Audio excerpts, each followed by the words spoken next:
So for over a decade now, one of the most fundamental fields in all of science, we're talking about the search for the very building blocks of our universe, has been haunted by a really profound question. Has particle physics just hit a dead end? Is the whole field dying? Or is it just facing the hardest challenge in its entire history? To really get what's going on with this crisis, we have to start with the triumph. And this is what it looked like back in 2012. After decades of searching, physicists at the Large Hadron Collider in Europe finally found the Higgs boson. This was it, the last missing piece of the standard model of particle physics, the theory that describes all the known particles and how they talk to each other. It was an absolutely monumental achievement. But here's the crazy twist. Finding the Higgs? That was expected. They were pretty sure it was there. What physicists did not expect was, well, nothing. Absolutely nothing else showed up. And that deafening silence from the cosmos, that's what kicked off the whole crisis we're digging into today. Yeah, that Higgs boson discovery was a real double-edged sword. On one hand, it perfectly confirmed our best theory of the subatomic world. But on the other, it threw a massive spotlight on all the theory's blind spots. And that plunged the entire field into this deep, lasting uncertainty. The standard model is, it's an absolute masterpiece of 20th century physics. It's one of the most successful theories humanity has ever come up with. And yet, it's famously incomplete. It brilliantly describes the world we can see and touch, but it leaves the biggest, most fundamental questions about the cosmos completely unanswered. We're talking about the big ones, like what is the invisible dark matter that makes up 85% of all the mass in the universe? Why didn't matter and antimatter just wipe each other out after the Big Bang, leaving nothing behind? And a huge one, known as the hierarchy problem. Why is the Higgs boson so incredibly ridiculously light compared to the immense energy of gravity? It makes no sense. It's like finding a feather on a scale that should be weighing a mountain. Physicists had all these theories predicting new particles that would solve these puzzles, and the LHC was supposed to find them. But they just weren't there. This quote from physicist Mikhail Shifman right after the discovery just perfectly captures the mood. Imagine the map everyone was using to navigate the subatomic world was suddenly shown to be wrong. And without new data, without a fresh clue from nature, well, the whole field just felt lost. So this silence from the LHC has basically split the physics community right down the middle. On one side, you've got people who see an entire era of discovery coming to a close. And on the other, you have folks who argue that no, we just need to adapt our search because the quest is just getting harder. To really get a handle on this debate, let's start with the pessimistic case. Some really prominent physicists argue that the field is experiencing a kind of slow decay. And the challenges they're pointing to aren't just about the abstract theories. They're about the practical, real-world obstacles to making that next big breakthrough. Okay, so here's the crucial point. Building the next generation of these experiments is a monumental undertaking. We're talking tens of billions of dollars, decades of construction, and all of that with absolutely zero guarantee of finding anything new. And this reality has led to a very real brain drain, as some of the most talented minds decide to work in faster-moving fields instead.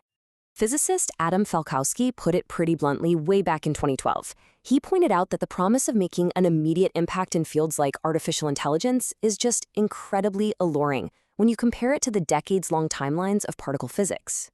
It's hard to argue with that. But hold on, that's not the whole story. The counter-argument is that physics isn't dying at all. It's just being forced to get smarter, more creative. So from this perspective, it's not an end, it's an evolution. The first strategy in this new era is all about squeezing every last drop of information out of the data we already have. It's about looking for really subtle clues, not just hunting for giant new particles. So to do this, physicists are now using AI, these incredible pattern recognizers, to sift through all the debris from particle collisions with unbelievable precision. They're looking for tiny statistical wobbles, little deviations from what the standard model predicts. And they're also searching in what they call hidden valleys of the data, places where maybe lighter, stranger particles that don't interact very strongly might be leaving behind these faint, almost invisible traces. The second strategy is, well, a bit more straightforward. If you can't find anything at the energy levels you have now, you've just got to push the frontier. You have to build something bigger. And here are the two leading contenders on the drawing board. Over in Europe, CERN is proposing a 91-kilometer future circular collider. That's more than triple the size of the LHC. Meanwhile, in the US, there's a push for a completely new kind of machine, a muon collider. Now, muons, they're like heavy electrons, about 200 times more massive. And because they're so heavy, you can accelerate them to incredible energies without them losing power, which means their collisions would be both super clean and super powerful. Both of these projects are audacious, wildly expensive, and decades away. And this brings us to the ultimate wild card, the force that's reshaping just about every field out there, including this one, artificial intelligence. Could AI be the key to finally breaking this deadlock? Okay, this is a truly stunning prediction. It's from Jared Kaplan, a top-tier physicist who actually left the field to co-found the AI company Anthropic.